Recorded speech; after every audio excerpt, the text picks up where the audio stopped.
Hello vinyl community, I'm back to do recent vinyl finds, and today I'm drinking Old Speckled Hen, Mark style. So yeah, cheers. Okay, so I have some things to show you, and okay, let's begin with the oldies. The oldies. Found this for $1 and I gave it a chance. It's pretty good. Dory Privin, Mythical Kings and Iguanas or something like that from United Artists. Looks like this. Open it up. And this girl, it's pretty good. It's like a little bit of singer-songwriter-esque. And being on a United Artist, I thought it was pretty interesting. It's an okay record, but not much more. Found this for $1 also, the Cufflinks 1970.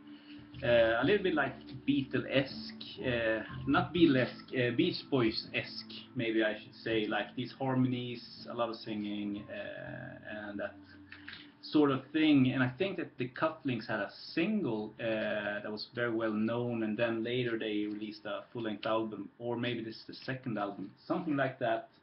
But they didn't hit, and they disappeared. This is not a bad album, and it's not a super good album, but it's kind of cool, so it's a keeper. I mean, for $1. Oh shit!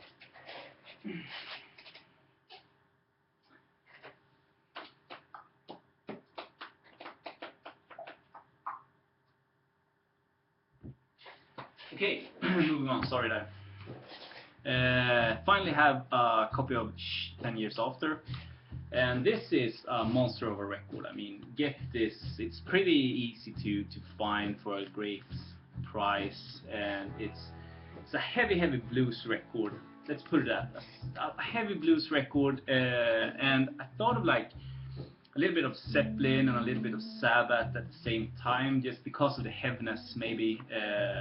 But I mean, if you haven't heard this, 1969, this is, in my opinion, a little bit ahead of its time because of the heaviness.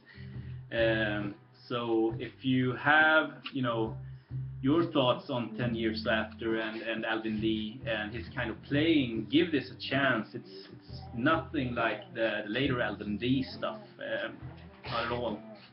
Monster of a record. On Facebook a couple of weeks ago, maybe, I saw that someone posted this, Jimmy Castle Bunch, and said that it's a very good like funk record, funk soul record. And I agree, because I have this already in great condition. I found my copy for $1, and I found this almost the same day as the Facebook post. So I got this. I have a spare copy now, so if someone's interested in trading or something like that, just give me a shout, or else I'll just give it to a friend of mine that needs that needs good records. I don't know. Okay. Fuck it. Okay, so moving on to a little bit newer stuff, and talking about Facebook, I'm in a group on Facebook, a Swedish group, and we're a selling records kind of group. And there was a guy there selling a bunch of records for great prices. I bought 4, and this is the first one I grabbed. So this is a bigger bang with Rolling Stones, and this is indeed the original from 2006. 2 LP set, thick ass vinyl, thick ass cover, in perfect condition. I mean, maybe played twice or 3 times in his house. I mean, it looks great, and I got this for like $15, something like that, $15. And this is out of print, of course, and it's kind of getting pricey, so $15 is a steal for that record. And I needed that in my Rolling Stones collection. I collect Rolling Stones. Cheers. and I've listened to it digitally. It's a killer record. If you like Stones, this is almost like going back to the great days. There's not a maybe like 3 songs is just so, but the rest of them are really good. And it's almost like the feeling I got from it is that Stones are trying to prove that they are still one of the greatest bands on earth active today. And I think that with that record they proved it. The latest record actually, they haven't released a full length since. This is another one. For $10 I got Lifted or Story of the Soil by Bright Eyes. One of my favorite albums from 2000s, and I didn't have this on vinyl. This is also original first press from 2002. Super happy that I have this now. 2 LP set. Also in great condition. $10. Yeah, you can still get these. Not in print, I think, but they're still kind of easy to get on the used market. I mean, I can't begin to describe the influence that had on my music listening when I started listening to Bright Eyes in the early 2000s, like 2002, 3, something like that. And I was there when he released Digital Cash in a Digital Urn, and the other one, I forgot the name now. And then Casadega, and you know, in my opinion, Bright Eyes is our modern day Bob Dylan. And maybe there's a bunch of them out there, like the modern day Bob Dylans, but I think he's a wizard with words, and you know, the compositions of the songs are just fantastic, in my opinion, fantastic. And I also got Fevers and Mirrors. This is also a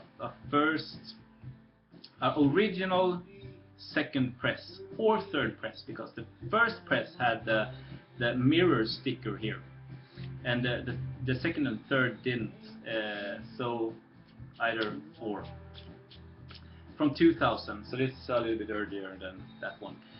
Still great, fantastic record, strong songs, and at least in Sweden he's not that the star that he should be, not the huge commercial star that I think he deserves to be. None of my friends listen to Bright Eyes, they don't know who he is, and maybe he's bigger in the US or UK, I don't know, but in Sweden at least, there's not many people who know who Bright Eyes is. Okay, moving on. Online shop in Sweden, I got this, I guess still in print, but I don't know. Pete Doherty's Graves and Wastelands. This is one that I've listened to a lot when it came out, and I finally have a vinyl copy of it. Pete Doherty from Libertines and Baby Shambles. He had his share of paparazzis with Kate Moss and all his drug use and stuff like that. So say what you will about Pete Doherty, but he's a master of putting songs together. Now, Libertines and Baby Shambles are a little bit more rockier. This is almost like an acoustic version of the Libertines. If you like the very well written songs of Libertines and Baby Shambles, but with acoustic guitar, this is like your kind of album. In my opinion, I think that this is going to be one of those obscure classics in the future, where you have your more or less known people doing like few solo works that is almost like tense. Fantastic record, I love it. And 2 more records to go. This is a brand spanking new record that I bought on release day. Anders Björler with Antikythera, I think it's pronounced Antikythera. Okay, so Anders Björler. Okay, let's show you this. It's a gatefold and backside. Brand spanking new. Now, Anders Björler is the guitarist for Haunted. and I think he was the guitarist for At the Gates also now. Those two bands are heavy metal bands from Sweden, death metal maybe. And especially At the Gates was a huge influence. The groundbreaking Gothenburg sound kind of band from the mid 90s. And Haunted also very huge worldwide now. This is not a metal album at all. What Anders wanted to do was to play the stuff that he liked or make music the way he wanted, and he's hugely influenced by Italian prog. So this is almost like a Swedish mush together with Italian prog, Goblin, and those kind of bands, the horror films of Italian 70s. And with him he has Morgan Ågren on drums, and Morgan Ågren is a session player, I think, drummer from Sweden, from the mid 90s also, I think. Very not well known, unfortunately.